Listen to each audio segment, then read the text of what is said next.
মরণ থেকে পালাও যদি, মরণ তোমায় লইবে ঘিরি। লুকাও সুদূর আসমানের পানে লাগিয়ে সিঁড়ি। এই যে কন্যা সন্তান দেখতেছ, 100 পুরুষের চরিত্র নষ্ট করবে। নাউজুবিল্লাহ বলো না। এই গোলাম, এই গোলাম, এই শোনো, তুমি যে বাচ্চার আগুনের জন্য যাচ্ছ, এই মহিলাটা বড় হয়ে 100 যুবকের সাথে জেনা ব্যভিচার করবে। ইজা জাজালুহুম লা ইস্তাখিরুনা সাতাও ওয়ালা ইস্তাখদিমুন। আল্লাহ তাআলা বলেন, বান্দা, নির্দিষ্ট সময়ের আগেও তোমার জান বাহির করা হবে না, আবার নির্দিষ্ট সময়ের পরেও তোমার জান বাহির করা হবে না। একেবারে ঘড়ির কাঁটায়, সেকেন্ডে, মিনিটে, ঘন্টায় ঘন্টায় ধরে আজরাইল তোমার জান বাহির করবে। বিধায় মৌত কখন হবে, কবে হবে জানে কে? বৃষ্টি কবে হবে জানে কে? রিজিক কার কোথায় আছে জানে কে? আগামীকাল কি খাবো কেউ জানে না, জানে কে? আল্লাহ। মৌত কোথায় হবে জানে কে? কিয়ামত কবে হবে জানে কে? এটা জ্ঞান আল্লাহ কাউকে দেয় নাই। কিতাবের ভিতরে আসছে, একজন মুনিব ছিল, মুনিবটা মহিলা মুনিব ছিল, তার একটা গোলাম ছিল। হঠাৎ করে মুনিবের পেট থেকে একটা বাচ্চা হয়েছে। এবার গোলাম যখন দেখছে তার মহিলা মুনিবের পেট থেকে বাচ্চা হয়েছে, ডাক দিয়ে বলতেছে, এই আমার গোলাম, একটু আগুন নিয়ে আসো, আগুন নিয়ে আসো, প্রসবের সময় আগুন বড় দরকার, যাও গোলাম আগুন নিয়ে আসো। গোলাম যখন মুনিবের ঘর থেকে বাইরে আসছে, দেখে একটা দরবেশ দাঁড়ায় আছে। সুবহানাল্লাহ কন্যা, মাথায় পাখড়ি, গায়ে বড় লম্বা জুব্বা, হাতে একখানা লাঠি। ডাক দে বলে, গোলাম কই যাও?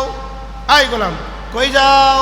বলে, আমার মুনিব বাচ্চা প্রসব করছে, তার আগুনের দরকার, আগুন আগুন আগুন নেওয়ার জন্য যাচ্ছি, বাচ্চা প্রসব করছে, আগুন দরকার। দরবেশ ডাক দে বললে, তুমি জানো তোমার মুনিব কি বাচ্চা প্রসব করছে? বলে, হ্যাঁ জানি, আমার মুনিব মহিলা বাচ্চা, কন্যা সন্তান প্রসব করছে। আরো কি জানো? এই যে কন্যা সন্তান দেখতেছ, 100 পুরুষের চরিত্র নষ্ট করবে। নাউজুবিল্লাহ বলো না। এই গোলাম, এই গোলাম, এই শোনো, তুমি যে বাচ্চার আগুনের জন্য যাচ্ছ, এই মহিলাটা বড় হয়ে 100 যুবকের সাথে জেনা ব্যভিচার করবে। নাউজুবিল্লাহ কম না। এখন দেখছেন পেপার পত্রিকা খুললেই জেনা, বুড়া মাটি জেনা করতেছে। সাতক্ষীর একটা এমপি দেখলেন না? দেখেন বুড়ো মানুষ, পেপার পত্রিকা খুললেই জেনা, ইউটিউবে গেলে জেনা, ফেসবুকে গেলে জেনা। মিডিয়াগুলো অল্প কিছু হয়, এরা বড় করে মানুষকে দেখাচ্ছে। কথা বলেন ঠিক কিনা? দরবেশ যখন বলছে, এই যুবক, এই গোলামের বাচ্চা গোলাম, তোমার মুনিব যে বাচ্চা কন্যা সন্তান প্রসব করছে, এই কন্যা সন্তান বড় হয়ে 100 যুবকের সাথে জেনা করবে। আর একটা খুশখবর শোনো, এই মহিলাটা বড় হয়ে একটা মাখরসার কামড়ে মৃত্যুবরণ করবে। আনকাবুত মানে মাখরসা, আনকাবুতের কামড়ে তার মৃত্যু হবে। এবার গোলামার আগুন নিবা যায় নাই, ঘরের মধ্যে গিয়ে একটা চাকু ছিল, চাকু নিয়ে পেটের মধ্যে বসা দিচ্ছে। নাবালেগ সন্তান, জিরো বাচ্চা, হাউ মাউ করে কাঁদছে। গোলাম তো মনে করছে কাম হয়ে গেছে গা, মারা গেছে গা। গোলাম দৌড়, হত্যা করছি বাচ্চা, দৌড় দৌড় দৌড়। এদিকে মা চেতন পেয়ে দেখে তার নাবালেগ বাচ্চার পেটের নাড়ি ভুড়ি বেড়া গেছে। হাত দিয়ে নাড়ি ভুড়িগুলো পেটের মধ্যে ঢুকায় দিয়া সুই দিয়া সেলাই করে দিছে। নারী কাটে না? মা এবার যখন সুই দিয়া সেলাই করছে, এবারে যুবক দৌড়াইতে দৌড়াইতে মনে করেন বহু দূর চলে গেছে। ওই জায়গার মধ্যে মানুষের বাড়িতে কামলা দেয়, চাকরি করে, বাড়ির টাকা পাঠায় দেয়, ভয় আসে না?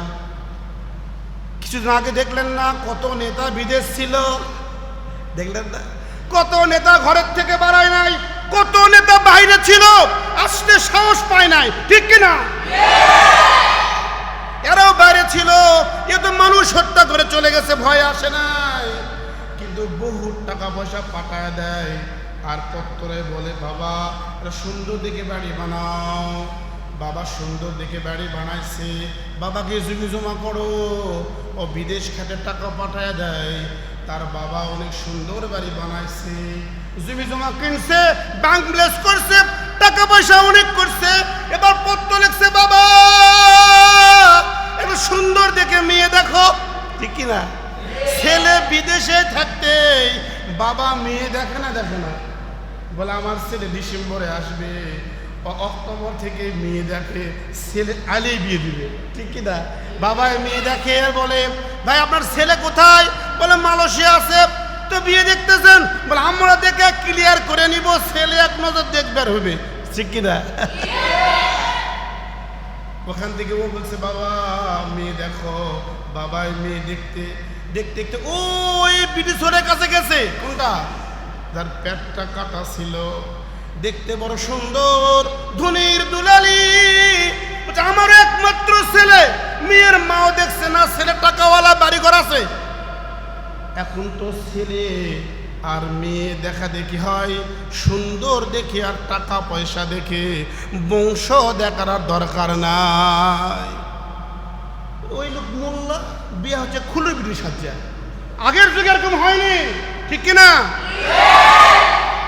আগে বংশ দেখছে, আমি মন্ডল বংশ, আমার ছেলে মন্ডল বংশ বিয়ে হবে, আমি পরামাণিক বংশ, আমার ছেলে পরামাণিক বংশ বিয়ে হবে। এখন আর দেখা দেখি না, এখন দেখা মাল দেখা আছে কিনা, টাকা আছে কিনা সেটা দেখো, ও জেনকা হয় হোক, মেতর হলেও সমস্যা নাই, ঠিক কি? দেখতে বলে সমাজটা এরকম হয়ে গেছে, টাকার গোলাম হয়ে গেছে আমরা, টাকার কাছে বিক্রি হয়ে গেছে আমরা, টাকা হলে সব হচ্ছে। এখন রাগ করলেন? রাগ করলেন? এবার যখন ছেলের বাবা এই মেয়েকে পছন্দ করে পত্র লিখছে, হোয়াটসঅ্যাপে একটা ছবিও দিছে, বলে বাবা এই যে দেখো তুমি বিদেশ থেকে, এই মেয়েটা বড় ভালো, বাবা নাই, ভাইও নাই, একাই, ছোট পরিবার, তাই কি না? ছোট পরিবার, কেউ নাই, ছেলেও দেখছে না, মাশাআল্লাহ মোটামুটি চলবে। এবার যখন বিদেশ থেকে চলে আসছে, এই মেয়ের সাথে বিবাহ হয়ে গেছে, বাসর ঘর যখন হয়ে গেল, বাসর ঘর ঢুকে দেখে মেয়ের পেটের মধ্যে অনেকগুলো সেলাইয়ের দাগ। কি বুঝলেন?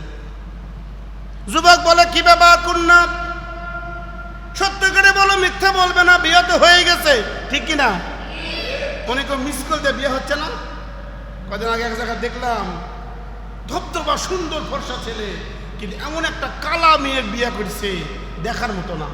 তো বললাম ভাই কি ব্যাপার? বলে ভাই মিস করে ধরা খেছি। কি করে? বলে একটা মিস কল আসছে, আমি ব্যাক করছি, দীর্ঘদিন ফোনে কথা হচ্ছে, দেখা দেখি নাই, লাস্টে বলছে তুমি কি আমাকে বিবাহ করবা, নচেত আজ থেকে বেকআপ। আমি তো পাগল হয়ে গেছি দেখার জন্য, আসো আজকে বিয়ে হবে, কাজে হচ্ছে, ও টোপলাটা পিলিয়ে কাজে চলে আসে। বিয়ে করে দেখি এটা একমাত্র কালী চৌধুরী, তেমনি কালী আসতো না, ওই কালীর মিষ্টি, ঠিক না? মিস করে ধরা খাইছে। এবার বলছে কন্যা শোনো, বিয়ে তো হয়ে গেছে, আর করার কিছু নাই, এবার বলো তোমার পেটে সেলাইয়ের দাগটা কিসের? তোমার কি এপেন্ডিসাইটিস হয়েছিল নাকি বাচ্চা সিজার করে হয়েছিল? বলো। বলে না আমার সিজারও হয় নাই, পেট কেটে আমাকে নারী অপারেশন করা লাগে নাই, আমার এপেন্ডিসাইটও হয় নাই, পাথর হয় নাই, আমার মার মুখে শোনা আমি যেদিন হচ্ছি একটা গোলাম আমার পেটে চাকু মেরে পালায় গেছিল। সবলা কন সবলা বলো। গোলাম আশ্চর্য হয়ে সর্বনাশ। বলে তাহলে তুমি সেই কন্যা? বলে হ্যাঁ আমি সেই কন্যা।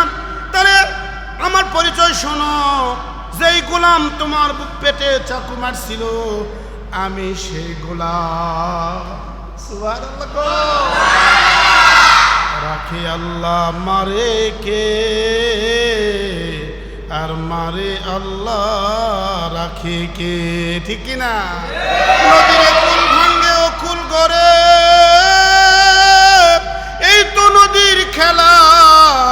সকাল বেলার ধনির তুই ফকির সন্ধ্যাবেলা। নদী পথে চালাও নৌকা ওহে মাঝি ভাই, বেলা ডোবার আগে আমি উপার যেতে চাই। একবার মেলা ভেঙ্গে গেলে জমে না তো আর, হায়াত একবার ঘুরে গেলে ফিরে আসে না বারবার। এবার যুবক ডাকতে বলল, হে কন্যা, তুমি যদি সেই মহিলাই হয়ে থাকো যে গোলাম তোমার পেটে চাকু মারছিল, ওই গোলাম অন্য আর কেউ নয়, ওই গোলাম হলাম আমি। তাহলে একটা ভবিষ্যৎ শোনো, জানো তুমি তোমার পেটে কেন চাকু মারছে? আমি বলেন না না না না, আমি তো জানি না। বলে একজন দরবেশ আমাকে বলছিল, এই তোমার গোলাম যে বাচ্চা প্রসব করছে কন্যা, এ বড় হয়ে 100 যুবকের চরিত্র নষ্ট করবে। বলো সত্যি করে বলো, বিয়া তো হয়ে গেছে। মেয়েদের বা দোষ কি? বর্তমানে এক একটা করে ছেলে 4টা 5টা প্রেম করে। এই যুবক পার্টি কথা বলো, ঠিক কিনা? কি বলবো, দুঃখের কথা। এমন কোন স্কুল কলেজের যুবক নেই যার সাথে 2-3টা নাইকো মজার সমানে কথা হচ্ছে। আর যুবকের দোষে বা কি দেবো? যুগই তো এটা আছে। এখন আর বিয়ে দেওয়ার আগেচ্ছে না, আগে বাচ্চা পরে বিয়া। পরিমণি দেখলে না তোমরা? খবর দেখো নি? নায়িকা পরিমণির আগে বাচ্চা হয়েছে, পরে বিয়ে হচ্ছে। নাউজুবিল্লাহ কর না। যুবতী সত্য করে বলো, বিয়ে তো হয়ে গেছে, তুমি আমার বিবি, আমি তোমার স্বামী।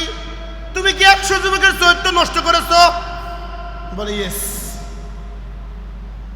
আমি বিবাহ তোমার সাথে বিবাহের আগে 100 যুবকের সাথে আমি জেনা করছি। নাউজুবিল্লাহ কর। 100 লেখা কি কয়? সেঞ্চুরি।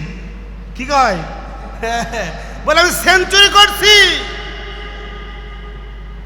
তাহলে শোনো যুবতী, যা হবার হয়ে গেছে। আরেকটা ভবিষ্যৎবাণী আমাকে ওই দরবেশ বলছে, তোমার মৃত্যু নাকি মাকড়সার কামড়ে হবে। এবার ঘর সংসার করতেছে, হঠাৎ করে একদিন স্বামী উঠবে, বলল, স্বামী হে, টাকা পয়সা আপনার তো কম নাই, আমাকে এমন একটা ঘর বানায় দাও যে ঘরের মধ্যে বাইরের কোনো বাতাস যাবে না, কোনো পিপিলিকাও ঢুকতে পারবে না। ওরকম একটা ঘর নির্মাণ করা হলো। ওই ঘরের মধ্যে ঘুমায়। হঠাৎ করে রাতের বেলা দেখে একটা মাকড়সা ঘুরে। স্বামী ডাকতে বলে, বিবি রে, তুই যে দরবেশ বলছিল তোমার মৃত্যু নাকি মাকড়সার কামড়ে হবে, ওই যে ছাদের উপর মাকড়সা দেখা যায়। বিবি এবার ডাক দেয়, বলো কি বলো, কত মাকড়সা নিজে হাত দিয়ে মারছি, আমার মৃত্যু নাকি মাকড়সার কামড়ে হবে। এবার একটা ঝাঁটানে যখন বাড়ি মারছে, মাকড়সা নিচে পড়ছে, আর মাকড়সা একটা ডাল এসে তার হাতের মধ্যে ফুটে রক্ত বাইর হয়ে গেছে। বিষের জন্য ছটপট ছটপট করে, আরে ওই বিষের কামড়ে তার মৌত হবে। মরণ থেকে পালাও যদি, মরণ তোমায় লইবে ঘিরি, লুকাও সুদূর আসমানের পানি লাগিয়ে সিঁড়ি। আমার ভাইরা, মৌত যেদিন তোমার আসবে, কয়ে বলে আসবে না, নির্দিষ্ট সময় তোমার কাছে মৌত আসবে। যতই তুমি আমি পালানোর চেষ্টা করি, মৌত থেকে পালানো সম্ভব নয়। তাই আল্লাহ রাব্বুল আলামিন বলছে, ওয়াত্তাকু ইয়াওমা লা তুরজাউনা ফীহি ইলাল্লাহ। এই এই এই, আমাকে ভয় করো, ওই দিনকে ভয় করো যেদিন আমরা সকলেই আল্লাহর দপ্তরে হাজির হব।